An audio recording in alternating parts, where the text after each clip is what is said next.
मानी का पापा आलसी होता है, जिस वजह से पूरी फैमिली को काफी नुकसान उठाना पड़ता है। लेकिन फिर एक ऐसी चीज होती है जिससे सब काफी खुश हो जाते हैं।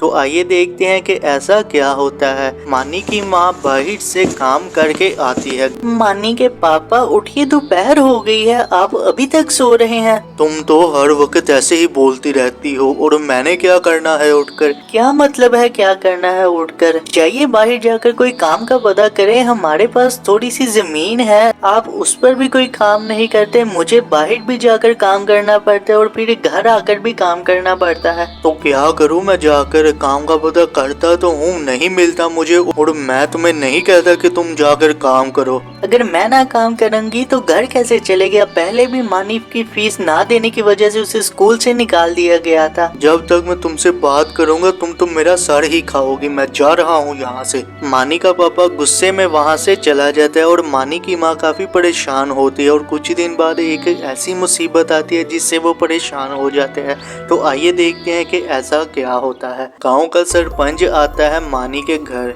तुमने मुझसे पैसे लिए थे उधार, और वो 3 महीने बाद तुमने वापस करने थे। अब तो 4 महीने हो गए हैं, लाओ मेरा उधार वापस करो मुझे। सरपंच साहब, मुझे याद है कि मैंने आपके पैसे देने हैं, लेकिन सरपंच साहब अभी पैसे नहीं है, आप थोड़ा सा टाइम और दे दें। क्या पैसे नहीं है? मैं तुम्हें और टाइम नहीं दूंगा, और यहाँ से मैं कुछ ना कुछ तो लेकर ही जाऊंगा। सरपंच साहब, आप थोड़ा सा टाइम दे दे, मैं आपको पैसे वापस कर दूंगी। नहीं, मैं और टाइम नहीं दे सकता, मुझे अभी पैसे चाहिए, वरना मुझे तुम्हारी जमीन के कागजात ला कर दो। नहीं सरपंच साहब, मैं आपको पैसे दे दूंगी, लेकिन जमीन हम आपको नहीं दे सकते, क्योंकि उसी से तो हमारा घर चलता है। ये सब बातों का मुझे नहीं पता।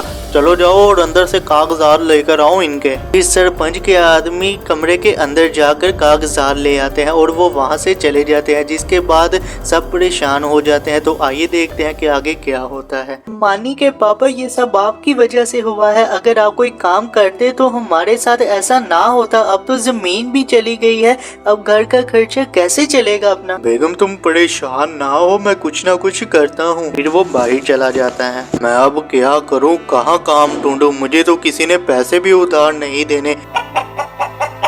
ये क्या, वहाँ तो एक मुर्गी पड़ी हुई है, उसी को ही घर ले जाता हूँ। बेगम, ये देखो, मुर्गी मुझे बाहर मिली थी।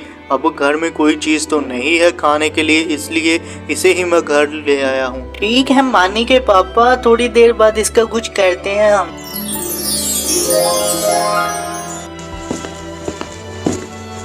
ये क्या बेगम? बेगम जल्दी आओ इधर, ये देखो मुर्गी ने सोने का अंडा दे दिया है। बेगम, हमारी मुश्किल तो हल हो गई है, अल्लाह ने हमारी मदद कर दी। इस तरह से बाहर मानी के पापा को जो मुर्गी मिलती है वो सोने के अंडे देने वाली मुर्गी, जिसे देखकर वो खुश हो जाते हैं और वो उसके अंडे बेचकर जो उनके ऊपर कर्ज था वो भी अदा कर देते हैं।